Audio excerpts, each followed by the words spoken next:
It's the Home Team Morning Show on Old School 106.7, and every Monday morning, Ed Shorty's in the building laying down the law. Good morning, Ed. How are you? Good morning. Good morning. The Constable. Be careful out there. It's starting to rain. The Honorable. Yeah.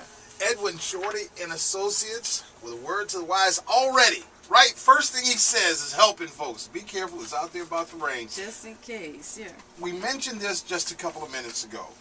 The woman falling out of the roller coaster in Texas. What? Oh my goodness. Can you imagine? No. Just the craziest. And her son sitting in front of her? Yes. What? Horrible situation. Yeah.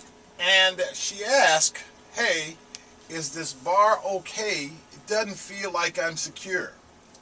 They're going to have a problem They have with that. witnesses that say that. You know, at some point, the manufacturer has liability because it's a manufacturer's defect. So you go to whoever built the roller coaster. Wow. But once she starts saying, hey, I've got a problem, I noticed there's something going on here, and the ride operator doesn't do something, the ride operator now puts you on the hook for more of this because this lady's like, hey, help me.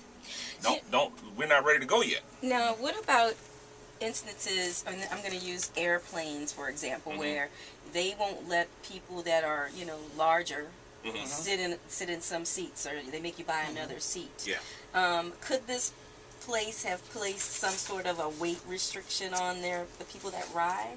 I'm sure they could have, but I don't think there's any indication that any of this related to weight. I think it was a defective arm bar.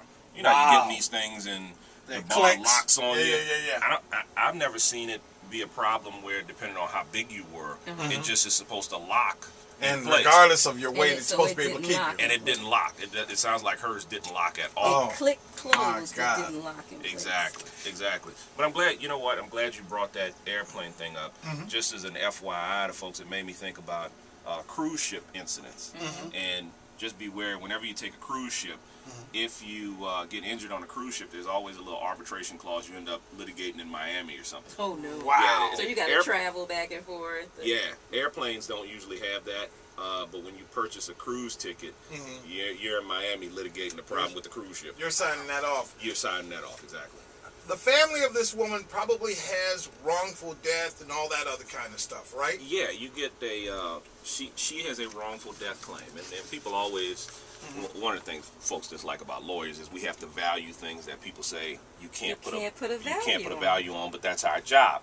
Right. And the way you look at something like this is you say, what's the person's expected life expectancy? What kind of job did they have? Wow. And there's wife a value. and mother, baby, and that's worth a lot. There is a value to that. Oh my goodness! One of the claims we have here is what's called a loss of consortium, which is a loss of love and affection. Right. Which her son could say, look, I had a good relationship with my mom. Right. Grandkids had a good relationship with her, and we spent a lot of time together, and that has a value. That is one part of the lawsuit, and as far as the legal damages and the legal problems for both the theme park and the manufacturer. With regards to other people on that ride, do they suffer emotional distress? Do they have a claim?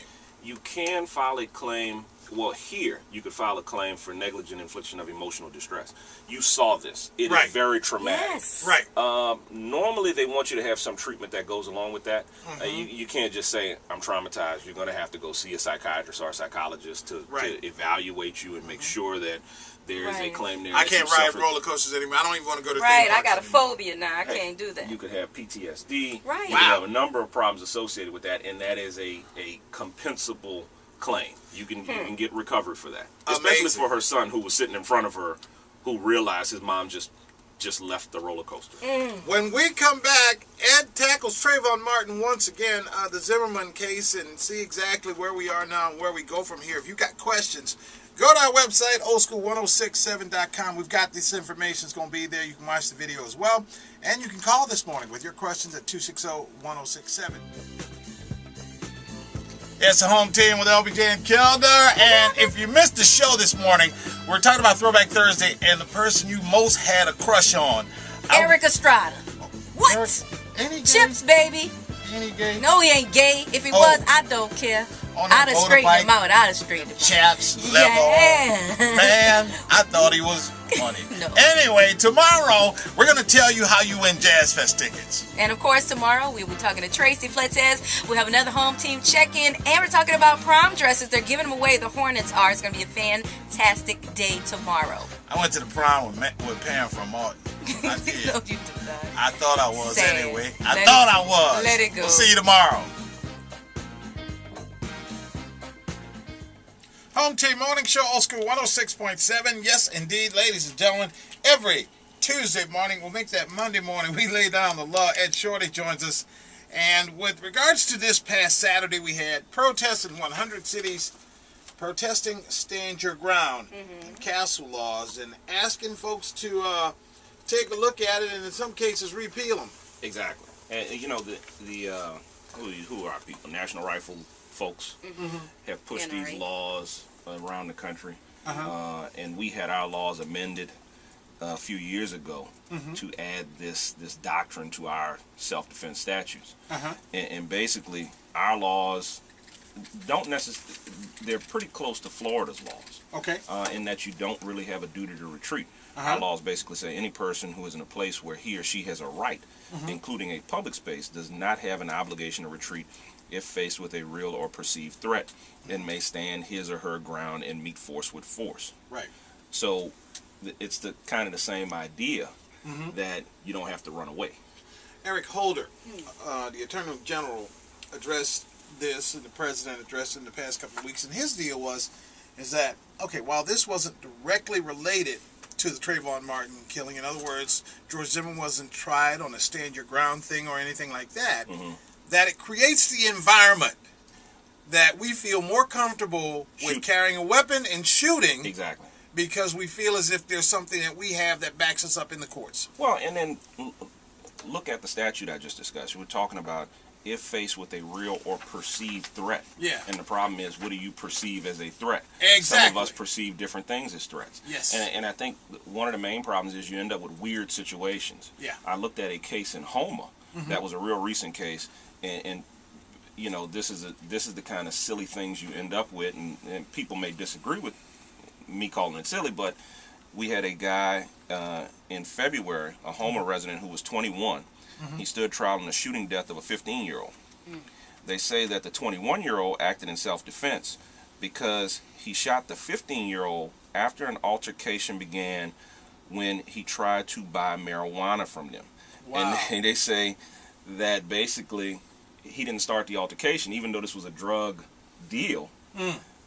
He shot the individual because he felt threatened. He felt threatened. Yeah. So, I mean, you end up with these really... Now, this guy wasn't indicted. Yeah. You end up with these really weird fact patterns. Right. Where, and I don't want to call the guy a gang member, I don't know, but I've heard of instances where gang members can use the defense to protect themselves in these gang-related activities. It's LBJ and... Calder Summers, how you doing? You know what? We sorry. We sorry. All right, wake your brass up. Getting canceled. That was April Fool's joke. Yeah. It's not canceled. The man didn't get us. The people we work for didn't get us. None of that other stuff. But thank you for all the Facebook posts and the calls and everything else. We're back with it Monday morning. That's right. Thank you also for the home team check-in. It was fantastic. We're happy to have it back. Hope you're having a great weekend. Festival season is here, LBJ. Yes, it is. So we'll be talking about that next week. And also, too, since Tuesday got a good one coming up for you. Yeah. And more Yolanda Adams tickets. More of the best and all about Pinchapalooza coming up. See you guys Monday.